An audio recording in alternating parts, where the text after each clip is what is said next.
共第20次全国代表大会在16号即将举行，到底习近平第3次的连任之路是否会出现变化？全球高度的关注。我们今天非常荣幸，也可以访问到著名的中国问题专家，同时也是美国哈佛大学甘乃迪政府学院 Tony Sach 赛奇教授。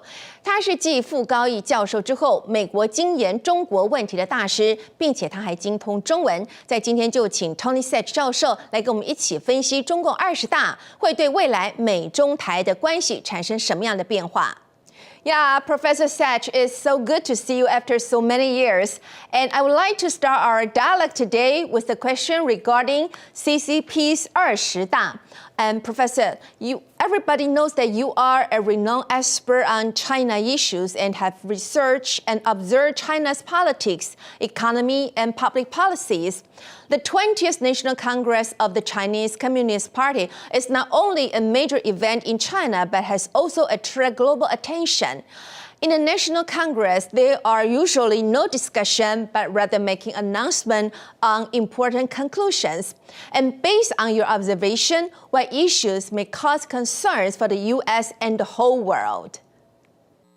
Yes, likewise, it's great to see you again.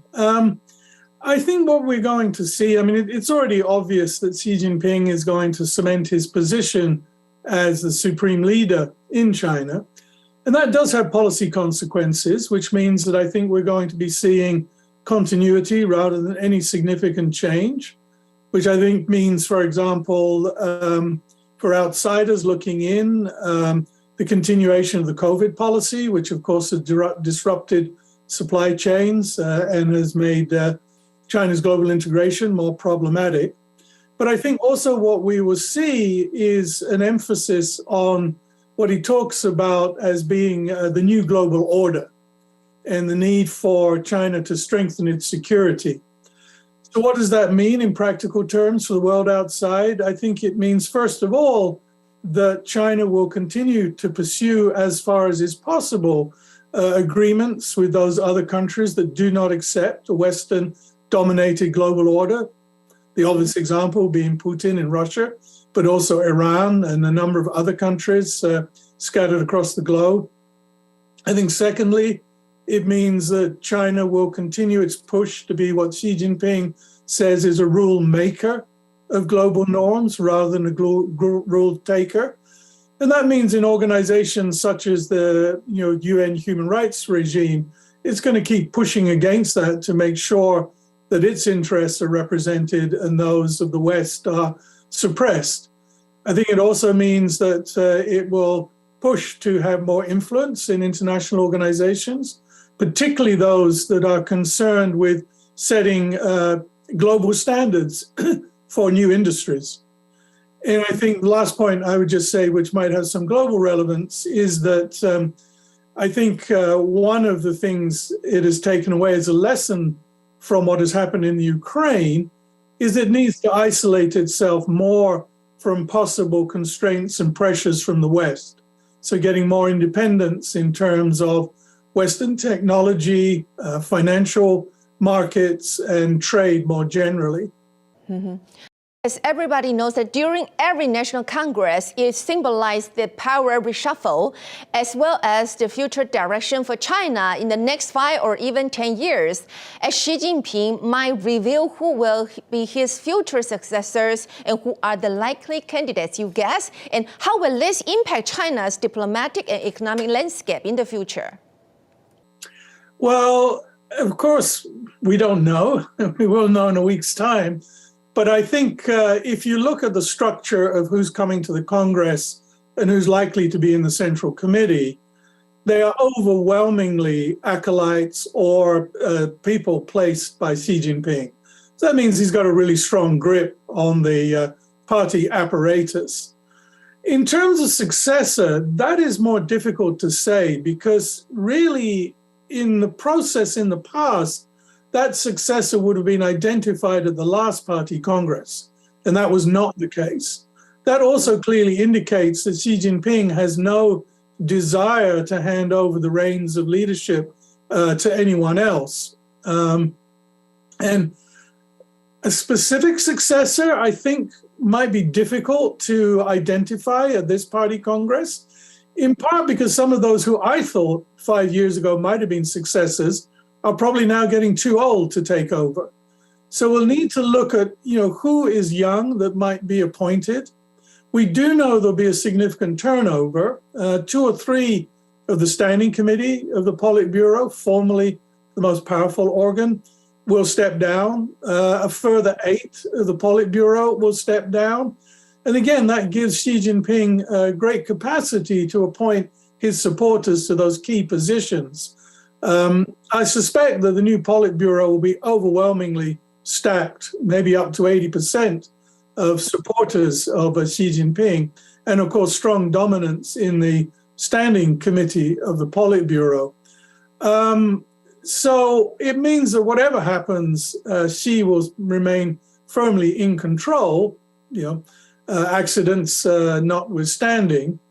And it will be important to look at, who moves up the ladder. One of the key questions, of course, is who will be premier. As we know, Li Keqiang will have to step down. And there, I think there's a mix of potential candidates. Mm-hmm. Yeah, so Xi Jinping will remain strongly in control. Professor said you published a book this year titled From Rebel to Ruler, 100 Years of the Chinese Communist Party, and which is already available in the online bookstore.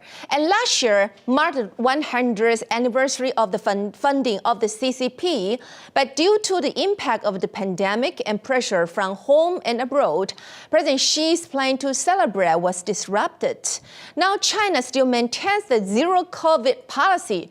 And do you think China will continue to lock down the country from the world? And what is Xi's really intention behind the lockdown policy?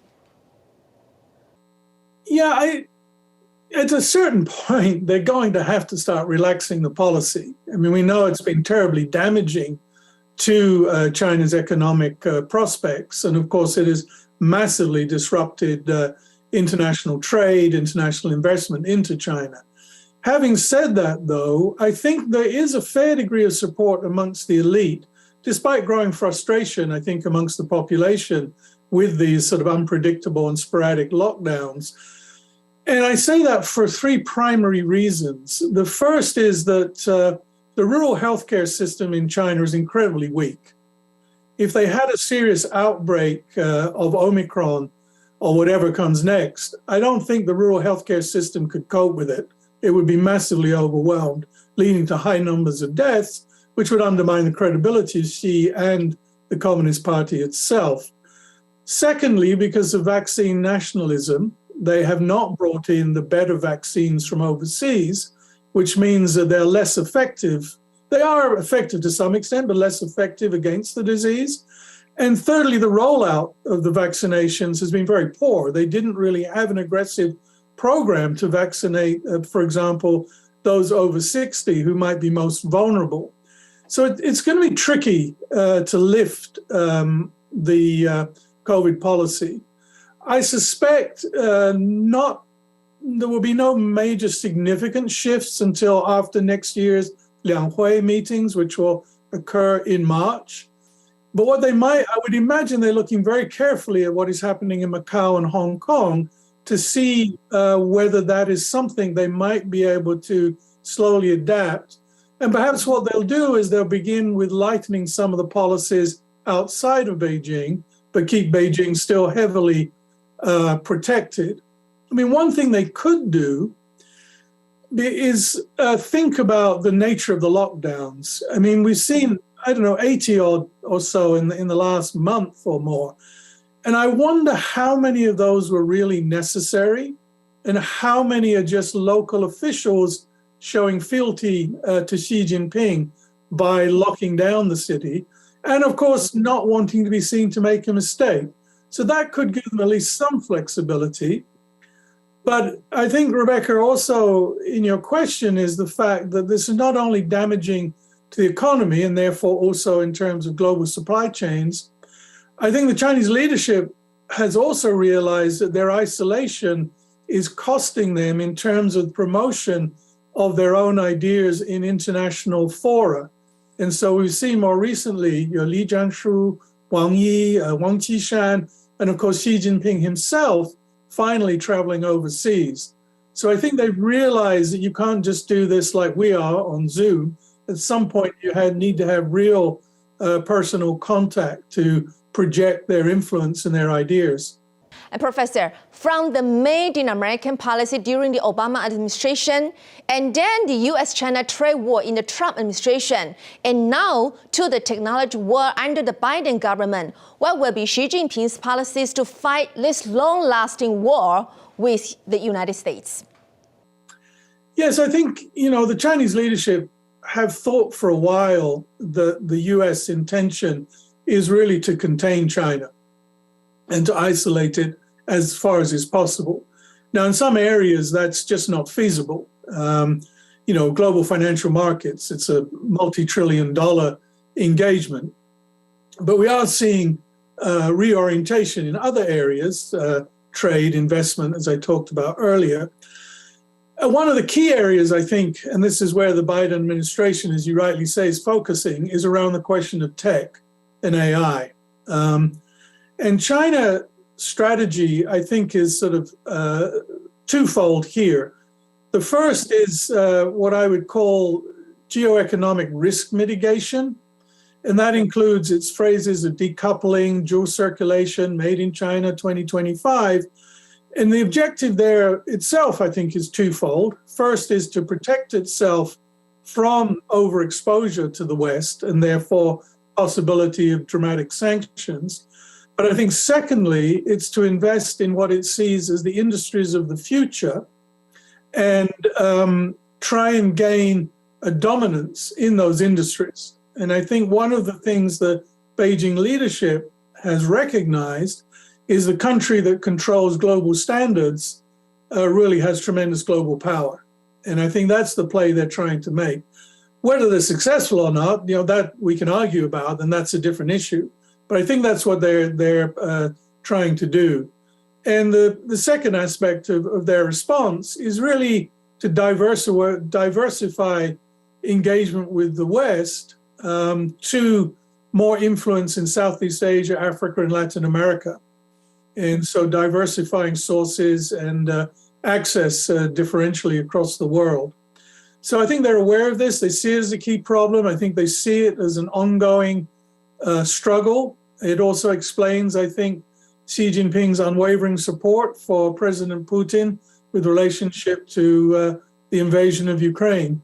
Yeah, the Chinese Communist Party used to believe that companies should serve the country.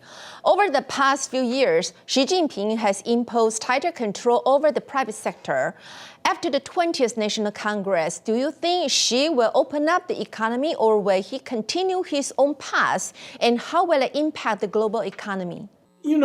Business, whether it's state or private, and including foreign business, has always been there to serve the interests of the party. I mean, there's no difference there. And in fact, we look historically, the Chinese Communist Party has always had a very ambivalent and often antagonistic view towards private industry. When it was founded in 1921, it was with the express purpose of destroying the capitalist system. And of course, we know in the early 1950s, it abolished private enterprise. Now, Xi Jinping can't do that. Private enterprise is far too important for China's economic growth.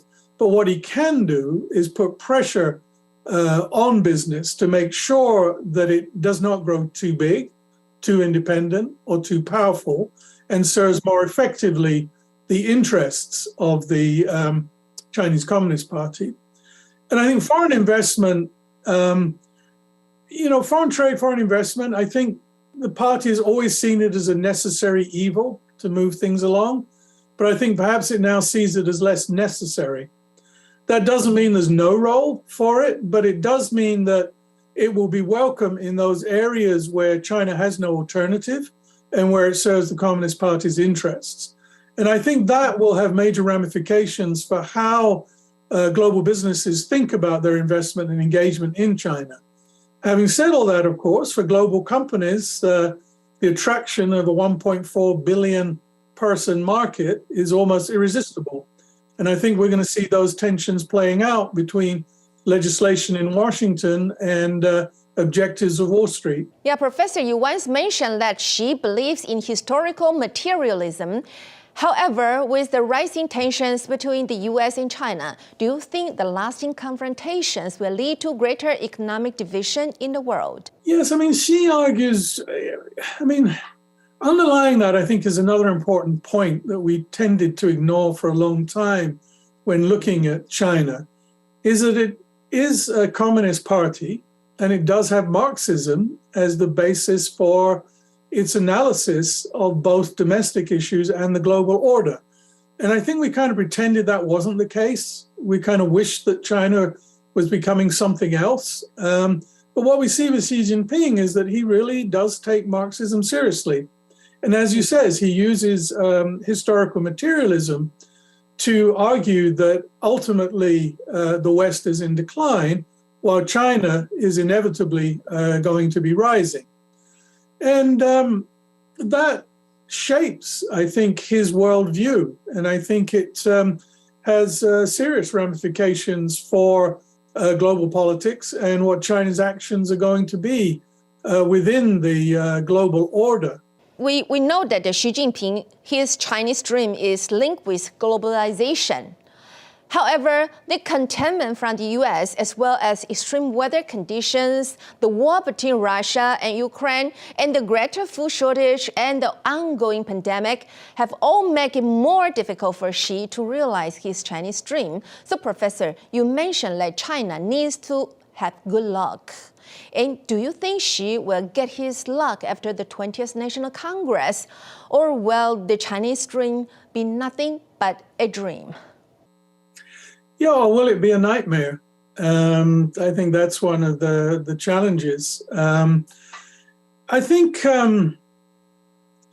if we look at policy moving forward, if there's not some significant shifts in terms of domestic economic policy, it's going to be very problematic to get the kind of growth that China desires to fulfill all its obligations for social welfare investment, for maintaining a stronger military to resist what it sees as the threats from the United States of America and its allies.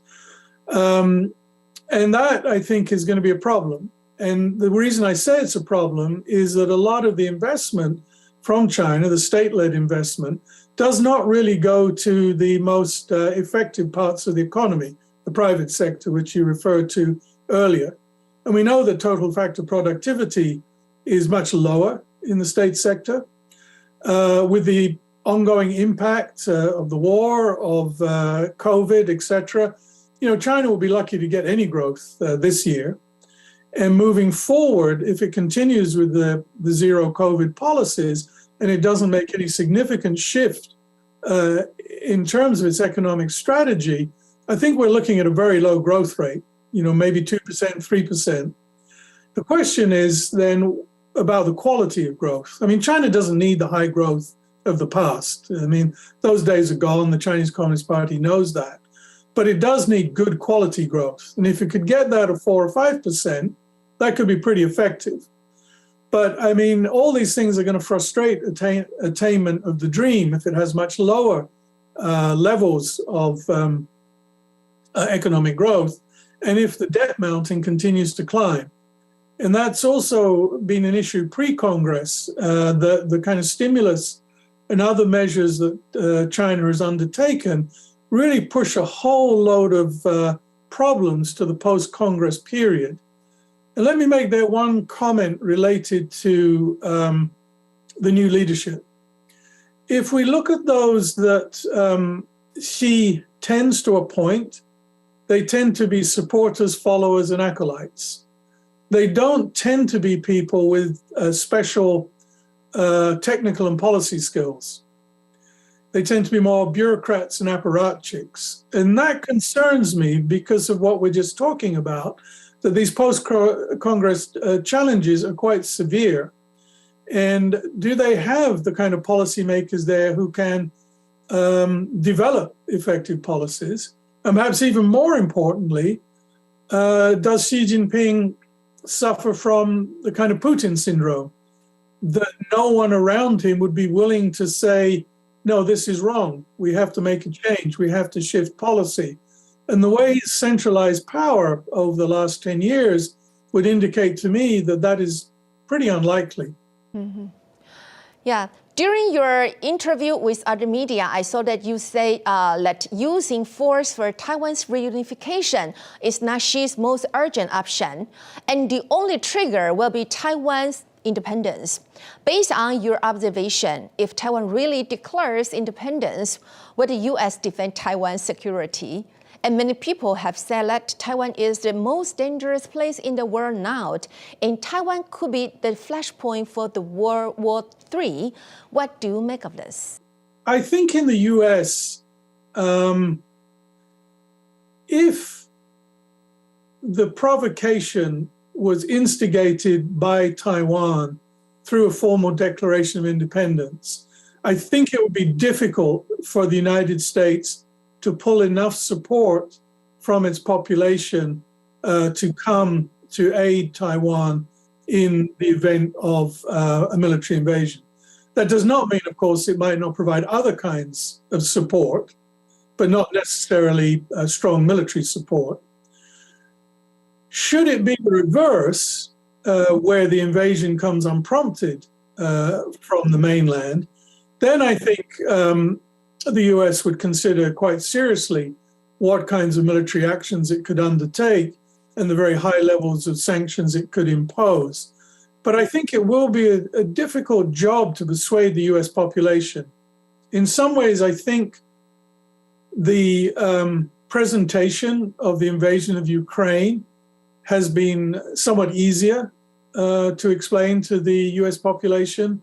Somehow Europe is sort of considered part of the areas that the U.S. is engaged with. I think somehow Asia, for some people's minds, just seems so much more remote. And as you've seen, there are people in the U.S. who discuss, is defense of Taiwan really in the national interest? Well, I think you can argue not just on the moral grounds and on the grounds of defending, a democracy which has grown mature. I think there is a strategic issue there that were the mainland to gain control over Taiwan and related islands, that could pose a severe security threat to the U.S. presence in the Pacific. So I think there is both the moral, economic, and strategic grounds for the U.S. supporting Taiwan. Thank you very much, Professor Tony Sach, for sharing so valuable views with our audience here in Taiwan. And we look forward to see you very soon in Taipei. Thank you and goodbye. Thank you, Professor.